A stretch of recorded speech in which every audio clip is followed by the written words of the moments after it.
Cố gọi con đò nhưng con đò dường như chẳng nghe.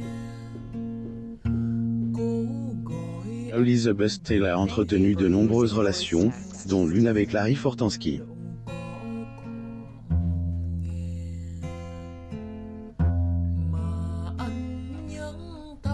Le couple partage une complicité étonnante qui reste intacte malgré la fin de leur histoire d'amour. Découvrez la magnifique relation entre Taylor et Fortensky. L'actrice britannico-américaine Elizabeth Taylor était l'une des célébrités les plus médiatisées de son époque. La vie amoureuse de l'icône lui a valu autant d'attention que sa carrière. Elle s'est mariée 8 fois avant de s'éteindre. L'une des unions les plus médiatisées de Taylor a été son 7e mariage avec l'avocat et homme politique américain John Warner. Le couple a échangé ses droits d'auteur acte de mariage le 4 décembre 1976. Malheureusement, leur mariage n'a duré que 6 ans et ils ont mis fin à leur union le 7 novembre 1982. Elizabeth Taylor, actrice britannique, portant une robe verte décolletée sans manches, avec une fourrure blanche sur le bras du fauteuil sur lequel elle est assise, vers 1950. Source. Getty Images. Bien des années après leur divorce, Taylor a révélé qu'elle est wanna s'aimer, mais que tout a changé lorsque ce dernier a décidé de faire de la politique. Selon l'actrice, toute la famille de Warner s'est volatilisée. À ce moment-là, elle n'a eu d'autre choix que de sortir du mariage. Pourtant, quelques années plus tard, l'actrice retrouvera l'amour dans les bras d'un homme très différent de Warner. Voici plus de détails sur la vie conjugale de Taylor, notamment sur sa relation avec son dernier mari. L'actrice Elizabeth Taylor et son mari Larry Fortensky assistent au Carousel of Hope à l'hôtel Beverly Hilton, États-Unis, le 16 mai 1992. Source. Getty Images. Taylor s'est mariée pour la 8e et dernière fois avec Larry Fortensky, un ouvrier du bâtiment américain. Le couple n'était pas très assorti car Fortensky avait un physique robuste et des racines ouvrières, contrairement au style de vie glamour de Taylor, qui était une star de cinéma. Pourtant, cela n'a pas empêché leur romance de naître. L'ancien couple se rencontre pour la première fois en 1988 à la clinique Betty Ford, où ils suivent tous deux un traitement contre la toxicomanie. Taylor luttait contre la toxicomanie depuis un certain temps, tandis que Fortensky se battait contre l'alcool. Lors de leur rencontre, l'ouvrier du bâtiment a déclaré qu'il savait qui était Taylor, mais que le statut de l'actrice n'était pas la raison pour laquelle il était attiré par elle. Selon Fortensky, Taylor était drôle, douce et belle. Plus il apprenait à la connaître, plus il découvrait à quel point elle était charmante. Larry Fortensky et son épouse l'actrice britannico-américaine Elizabeth Taylor assistent à la 65e cérémonie des Oscars au Shrine Auditorium le 29 mars 1993 à Los Angeles, Californie. Source. Getty Images. Très vite, ils ont commencé à se fréquenter. Le 6 octobre 1991, ils se sont mariés. Les premiers instants de leur mariage ont été remplis de beaucoup de bonheur. Il n'y avait pas de place pour les faux-semblants, car Taylor faisait confiance à son mari et restait fidèle à elle-même avec lui.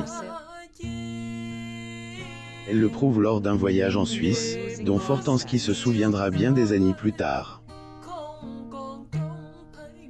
Selon l'ouvrier du bâtiment, l'incident mémorable s'est produit en 1992, l'année suivant leur mariage. Selon les dires de Fortensky, nous étions au lit, elle s'est levée et a dit « Je veux faire un ange de neige ». Elle a pris un manteau de fourrure et l'a mis par-dessus sa chemise de nuit. Je l'ai poursuivie dehors, elle est tombée dans la neige et s'est mise à agiter les bras en riant comme une petite fille. Elizabeth Taylor et Larry Fortansky vers 1990 Airways New York. Source. Getty Images. Même si l'actrice avait 20 ans de plus, Fortansky a déclaré qu'elle avait un côté enfantin. Il explique que Taylor aimait jouer avec sa collection de bijoux. Elle les sortait et s'asseyait sur le lit pour jouer. Vu la beauté de leur union, on aurait pu penser que leur mariage durerait toute une vie, mais ce ne fut pas le cas. À un moment donné du mariage, Taylor avoue qu'elle et Fortansky ont commencé à avoir des problèmes à propos de petites choses. Par exemple, si elle voulait lire avant d'aller au lit, la Loumi a gêné son mari. De même, Fortansky pouvait regarder la télévision avant d'aller se coucher, mais selon Taylor, cela posait problème chaque fois qu'elle le faisait. Tous ces problèmes ont contribué à la fin de leur mariage en 1996. Par la suite, Taylor jure de ne plus jamais se marier. Liz Taylor assiste à la soirée de bienfaisance Cinema Against AIDS de l'Amvers lors du 56e Festival international du film de Cannes 2003, le 22 mai 2003 à Cannes, France. Source. Getty Images. Après leur séparation, Taylor et Fortansky ont conservé une amitié saine. Ils parlaient souvent pendant des heures au téléphone, plusieurs fois par mois. L'ancien couple était si proche que la star de la famille Pierrefeu a légué à son ex-mari 500 000 livres sterling dans son testament. M. Fortansky a expliqué que l'argent est venu de la générosité de M. Taylor, contrairement à certaines fausses nouvelles selon lesquelles il aurait menti de l'argent à l'actrice et aurait été un chercheur d'or. Selon l'ouvrier du bâtiment, il n'a jamais demandé un centime à Taylor et a assuré leur amitié jusqu'à la mort de l'actrice. L'actrice Elizabeth Taylor debout le 19 janvier 1992 à Los Angeles, Ca. Taylor est devenue une enfant star après son apparition dans National Velvet et a ensuite remporté des Academy Awards pour ses performances dans Battlefield 8 et Who's Afraid of Virginia Woolf. Source. Getty Images. En effet, Taylor et Fortansky étaient de grands amis. Lorsque ce dernier a fait une lourde chute en 1999, qui la laisse dans le coma pendant 6 semaines et lui a fait perdre la mémoire à court terme, Taylor lui a envoyé une jolie lettre peu de temps après. Elle disait: « Cher Larry, je pense souvent à toi ces derniers temps et je m'inquiète pour toi. Je ne sais pas pourquoi, c'est juste un de mes sentiments. Je ne sais pas si tu travailles ou pas. Alors je vais me fier à mon intuition. » L'actrice Elizabeth Taylor pose avec son prix Cecil B. 2000 récompensant l'ensemble de sa carrière lors de la 42e cérémonie des Golden Globe Awards, à Los Angeles, Californie, le 27 janvier 1985. Source. Getty Images. Taylor a conclu le message en déclarant qu'elle allait lui envoyer $1000 par mois pour le reste de sa vie ou jusqu'à ce qu'elle soit ruine. Financier mensuel que Fortansky a reçu de Taylor là en Normand aide, car il ne travaillait pas à l'époque. Mais ce geste de l'actrice a brisé sa famille. Fortansky raconte que sa fille unique avait essayé de mettre la main sur son argent après son accident, ce qui la pousse à ne plus jamais lui adresser la parole. Elizabeth Taylor. Fil photo.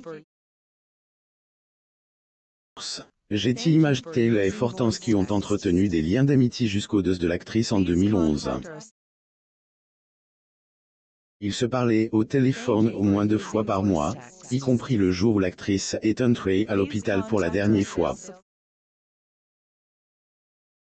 Se souvenant de leur dernière conversation, M. Fortansky a dit Claire que la voix de l'actrice était faible en raison du liquide présent dans ses poumons à la suite d'une insuffisance cardiaque. Pourtant, Taylor était optimiste et pensait qu'elle s'en sortirait. Heureusement, elle est décédée quelques jours plus tard. Fortansky a fait savoir qu'il avait appris la mort de son ex-femme à la télévision et qu'il avait été choqué. Then Elizabeth Taylor arrives with her children, Michael Wilding Jr., Christopher Wilding, Mary Button and Lisa Todd Button, for Taylor's 75 th birthday party at the Ritz-Carlton, les Las Vegas son February 27, 2007 pouce Henderson, Nevada. Source. Getty Images. Heureusement, Fortansky avait une dernière lettre d'amour de Taylor, qu'il pourrait toujours conserver pour garder l'actrice vivante dans ses droits d'auteur. Selon Linda, les droits d'auteur de Fortansky, la lettre, qui était presque un mot d'adieu, expliquait à quel point Taylor aimait encore son ex-mari. Non seulement l'actrice a laissé une dernière lettre d'amour, mais elle a également augmenté les paiements mensuels de Fortansky à $3000, et il n'a pas eu à travailler. L'actrice Elizabeth Taylor joue dans le film de la MGM, Cat on a Hot Tin Roof, 1958. Source. Getty Images. À la mort de Taylor, Fortansky a reçu une lettre des avocats de la succession de l'actrice, indiquant qu'il recevrait $500 000 de son testament. Dans l'ensemble, Fortansky ne pouvait pas être plus reconnaissant de ce don. Il a dit Claire, je l'aime, je l'aimerai toujours. Et je sais qu'elle m'aimait aussi. L'ouvrier de bâtiment est décédé à 64 ans le 7 juillet 2016, après avoir lutté contre le mélanome, et ses restes ont été incinérés remis à sa droit d'auteur Linda. Si, le petit-fils d'Elizabeth Taylor à ses yeux, elle aurait été fière de la façon dont il aide les malades. Pour lire davantage des articles, abonnez-vous à Mon Mama sur Google.